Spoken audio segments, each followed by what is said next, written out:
What is going on, ladies and gentlemen? Today, Modlite PL350 is what we are going to talk about. Yes, we're going to get into the controversy, mild controversy that surrounds this light, but we're going to talk about the features, we're going to talk about the aesthetics, the durability, the beam pattern, the pros, cons, what I think of it overall, and the mild controversy surrounding this light. We will talk about that, but I'm going to make you wait till the end of the video. Quick disclosure, I have zero connection to Modlite. They don't know who I am. I did used to work for Inforce, which is kind of one of Modlite's competitors. That will not affect this review in any way, shape, or form, but I always like to be honest and upfront with you boys and girls. This light did come from my friends at Ocean State Armory. Ocean State Armory is a channel sponsor. They offer laser engraving, they offer Cerakoting, a lot of dope services like that. There's a discount code if you want to pick anything up. Hook me up, hook them up, hook yourself up, and use that discount code for Ocean State Armory. All right, let's get right into it. This light on paper has 1,350 lumens, which is by far one of the best for a full-size pistol light. And I say on paper, that is part of the controversy, but again, I'm making you wait to the end.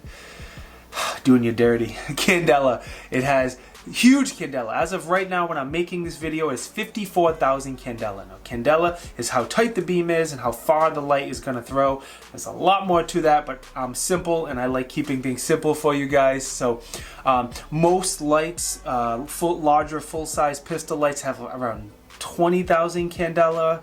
The X300 Ultra has less than 12,000 candela. This has 54,000 candela, which is insane. It's like a lightsaber of a laser beam. One of the compromises you'll have to accept with this light is the runtime. Because it only takes one battery, your runtime is between 30 to 45 minutes. I did test that, and that's how long I got, but that is one compromise you'll have to make.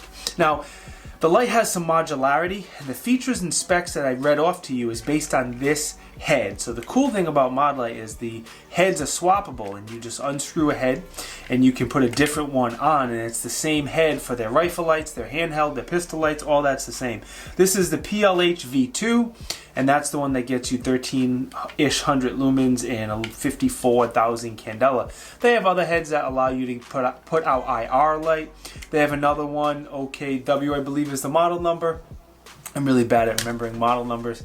But that one has less lumens and even more candela, so it's kind of cool how it's modular and you can swap them out. Now, as far as the controls, I love them and I'm hesitant with them. I love that they're available in different sizes. They come actually with the Filster arc controls, so they come with 3 different sizes. So depending on the gun you're using and the size of your hands, you can make sure it fits you absolutely perfect and you don't have to break your grip to reach the controls. Great. Part of the controversy with this light, it's constant on only. It does not have any momentary. It's only constant on. And I am no door kicker, operator, special forces. I've always been taught momentary, momentary, momentary. So when this came out with constant only, it was very, very different.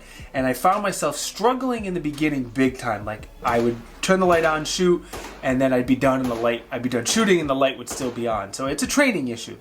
But I want to ask you guys, what do you think about only having constant on? Does that bother you? Is it okay? Would you not get this light because of that reason? Do you just think it's a training opportunity, like I said?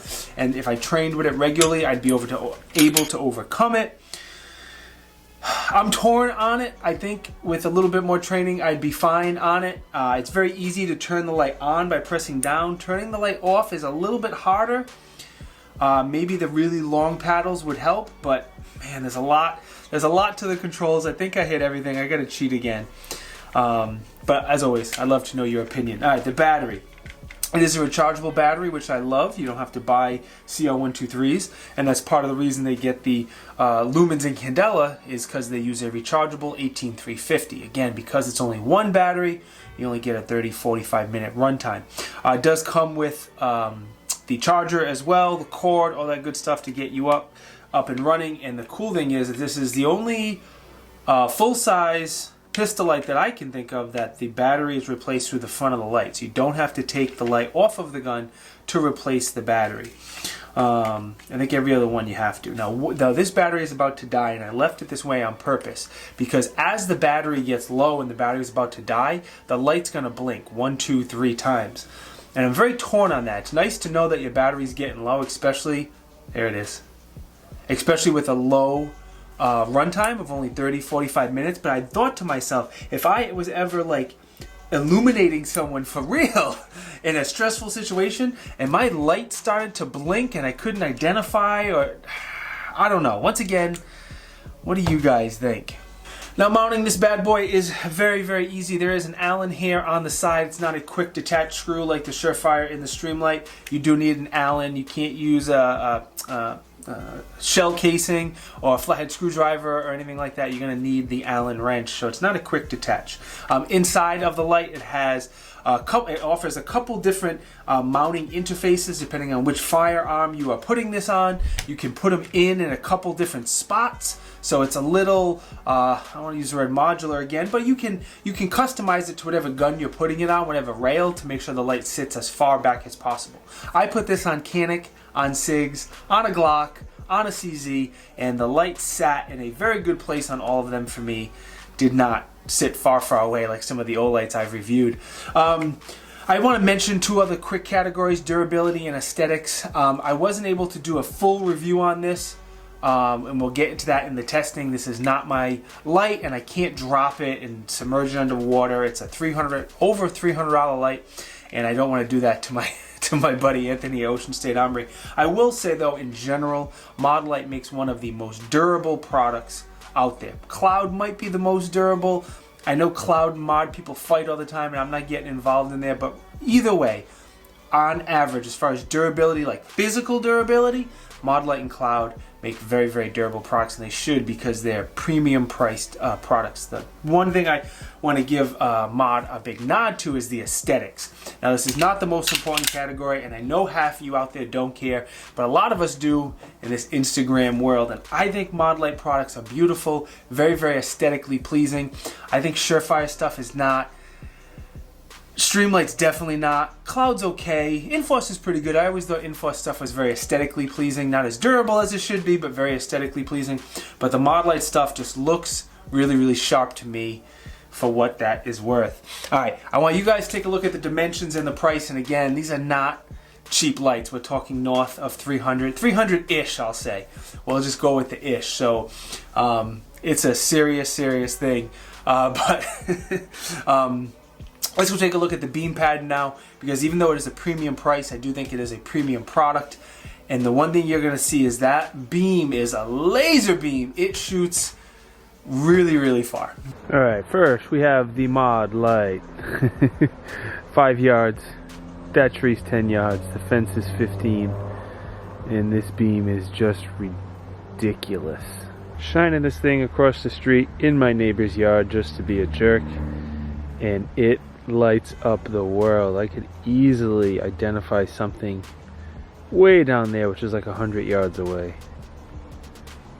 Alrighty, that bush is 15 yards away. It's all dead now, but this is what the beam looks like at 15 yards. Modlite PL350, by the way. Still looking at the Modlite 350. That bush is about 10 yards away now. This beam is absolutely perfect. Back to the Modlite, just because the beam is so fantastic. We're way on the other side of my yard. I really like this beam. Makes me question which pistol light I want to run. And the Modlite.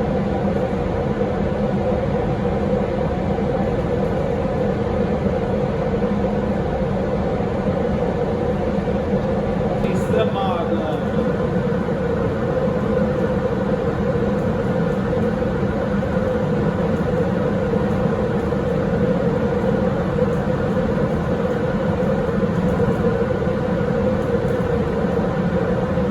I told you this light was a lightsaber. Now, I know I did not compare this light to any of its competitors, but what I am going to do a dedicated video comparing this to the Surefire, the Streamlight, the Olight, the Enforce, and any other full-size pistol light I can get my hands on. And we'll compare the features, the specs, the controls, the beam pad, and all that stuff. And I'll rank them from my personal favorites and which one I like the most. But as far as the testing that I done, first thing I did was I just started playing with the controls to get used to them. Again, I'm much more used to the Surefire X300 controls where you press in and not down, and I'm definitely used to using momentary. So I just started playing around in the house, on off, on off. Then I went in the backyard and did the same thing because I really wanted to see what this thing looked like at night, because that beam is fantastic. I also did a lot of dry fire room clearing type stuff in my house. No, I never intend to have to clear a room in my house as a civilian, but I wanted to see what because the candela was so high, what it was like indoors in small spaces. And I wanted to make sure, are we ever going to get to a point where that's too much candela? It's too tight of a beam and not enough peripheral. And I did not experience this with the light. I thought the balance between the hotspot and the peripheral vision was spot on. However they designed the reflector, you get great hotspot and plenty of close-up light, plenty of light for close-up engagements. Words are hard. I also shot it at an outdoor range just so I could draw and play around with it and use the controls. The indoor range I shoot at is my local indoor range, the Elite Indoor Gun Range. That was where I got some low light training in here, drawing from the holster, activating the light, behind barricades, did a bunch of shooting indoors as well. Again, just trying to get used to the controls because I really struggled turning the light off. So in total, I probably put a couple hundred rounds through a gun with this light attached, just barely enough, I think, to be able to have an informed decision, an informed opinion on this Modlite. So the pros that I have. The biggest pro for me is the candela and the beam pattern. The beam pattern is significantly better than any of its competitors. It's not even close. I like how you can replace the battery through the front of the light. You don't have to take the light off of the pistol to swap the battery. The battery is swappable, rechargeable, comes with a charger. All of that stuff is great. I think Modlite on average makes very durable and aesthetically pleasing products, and I like the, I don't know if I really want to call it modularity of the heads or swappability, whatever you want to call it, I don't care. I like how you can put different heads on here and completely change the beam pattern and the temperature and what you're using the light for, so there's a lot of cool options there. As far as cons, I gotta put the price in there. It's north of $300. While it's a high quality light, it is not cheap. What was my other cons? Drawing a blank here. How it blinks when the light goes low, I don't love that. I don't love the constant only. Again, with training, I can absolutely get past that. And the runtime is limited because it's only one battery. You get the 30 to 45 minute runtime. I don't think any of those are a deal breaker. I think I'm just kind of presenting all the facts and you need to decide which light is right for you. Overall, it's a solid light. It's super high quality. Again, the beam, I know I said it 20 times, but the beam pattern is great. I'm not going to take my X300 off of this pistol. When I'm done with the review, I will go back to the X300. I'm just used to the controls and I don't feel like training with this guy enough to relearn my controls. Again, I will do a video though explaining that more in detail and comparing this light to all of the other full-size lights out there. Now, if you guys are still sticking around here, you probably want to know what the controversy was in the lumens. I will put a link to the review from Works Holsters. Now, Works Holsters has some equipment and they have a light sphere that they test the lumens of every light they do a review on. Their reviews are very, very professional, unlike what you get here. So they had 5 lights. They tested all 5. They had some problems. A couple lights just completely died. Some switches died. There were some issues, but the issue with the lumens is they tested all 5 lights, and all 5 lights was measuring around 900 to 1,000 lumens, not the 1350 that they claim. Works Holsters even sent the 5 lights out to a third party, or 3 of the lights out to a third party, and they all came back at below 1,000 lumens. So I have no idea if it's true or not. I know they have the professional equipment to test it, and supposedly they sent it out. What the truth is, I have no idea. But again, I like to present what I know and let you guys make up your mind. Even if it is 1,000 lumens and not 1350, by far still the best beam. It's not even close. Maybe there was just a bad batch of electronics. Maybe it's a widespread issue. I have no idea what the truth is, but again, I like to present the facts to you and let you guys make an educated decision. Now, training. Anytime you put a light on your pistol, on your rifle, you need to get training to learn the techniques to properly use that so you don't get yourself killed. Go out, invest in yourself, get some training. Let me thank the sponsor of this video. Ocean State Armory let me borrow this light, so I made them the sponsor of this video. Laser engraving, Cerakoting, custom firearms, bunch of good stuff. Discount code is Tiberious. Check them out. These are the other companies who support me with affiliate links. They are sensational. My Patreon supporters are also sensational because they supply a lot of the ammo to this channel, and I shoot way too much ammo. Started a second YouTube channel, just so you know, YouTube Shorts, quick videos, much shorter than this one, 15 to 60 seconds if you want to check that out. Link is down in the video description. We have Tiberious swag if you want to look goofy, unlike this cool shirt I have on today from Bull Creek Strategic. If you want to look goofy, we have Tiberious swag for you to check out. Social media, if you want to know what reviews I'm working on right now in real time before the review comes out on YouTube, you can check it out on Instagram and on Facebook. All right, I am done shilling and begging you. Thank you very, very much for watching. Every time you guys like, comment, subscribe, enable the bell notification, share a video, any of that stuff, truly appreciate it, and it truly helps me out. See you guys next time. Peace.